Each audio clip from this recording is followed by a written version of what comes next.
Mr. Manzullo. Thank you, Mr. Chairman, for the leadership that you've been providing to the people of this country. The chairman has stated the anomalies that are in the law. It simply means that the STB will not stop a transaction because of community concerns unrelated to antitrust issues such as the safety of the people or environmental concerns. It may seem like semantics, but it's an important distinction that has long tipped the scale toward privately owned rail carriers and away from communities who have to live with them. Let me state this. I've always encouraged rail for passenger and freight. In fact, I helped bring the Union Pacific intermodal hub to Rochelle, Illinois, which is in a rural area of my congressional district.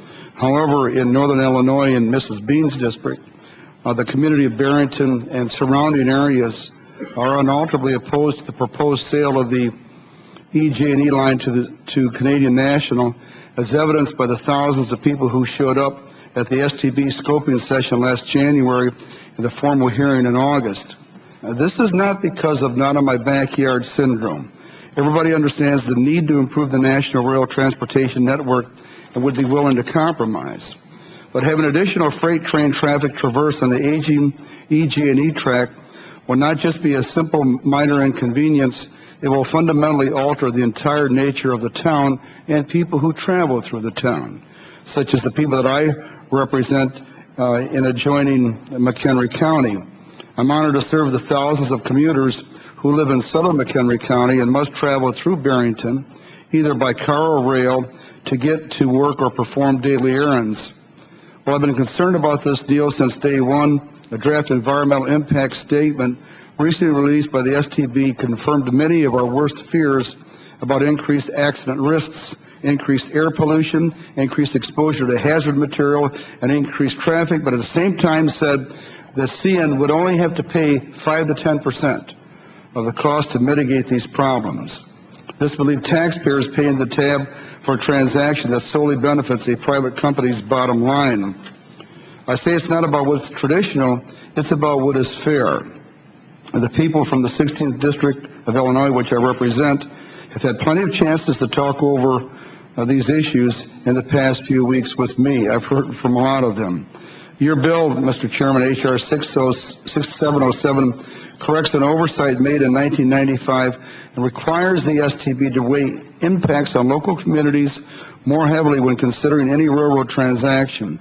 In fact, the STB would have to reject a proposed acquisition if it finds that transactions and impacts on the affected communities outweighed the transportation benefits.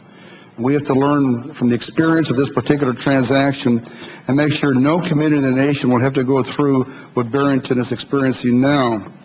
In this particular case, I understand that the transaction will have some many macro benefits, but CN accomplishes that goal primarily by shifting the train congestion from downtown Chicago to outlying suburban areas such as Barrington.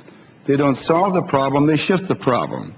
Tens of thousands of motorists in northern Illinois, especially those in McHenry County, travel through Barrington on the way to work each day, crossing the EJ&E line at Route 1459 at Lake Cook Road.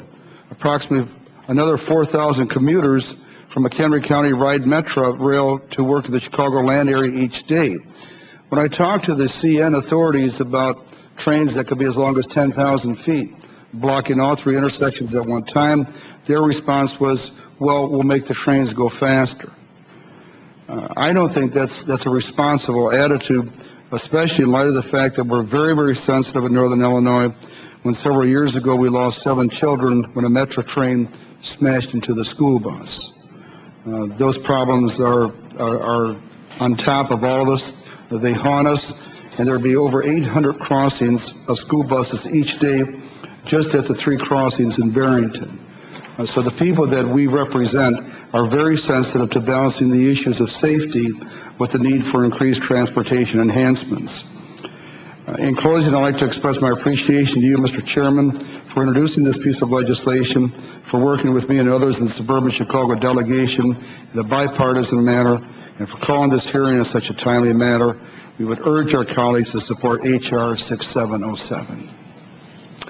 Thank the gentleman for those comments and for that. Again, did you say 800 school bus crossings? Yeah, thank you. That's Ms. Biggert, and thank you also for your... Mr. Chairman, there are about 130 grade crossings. Those 840 school bus crossings each day are just at 3 of those in Barrington. Mrs. Bean has more information on that. Thank you for that clarification.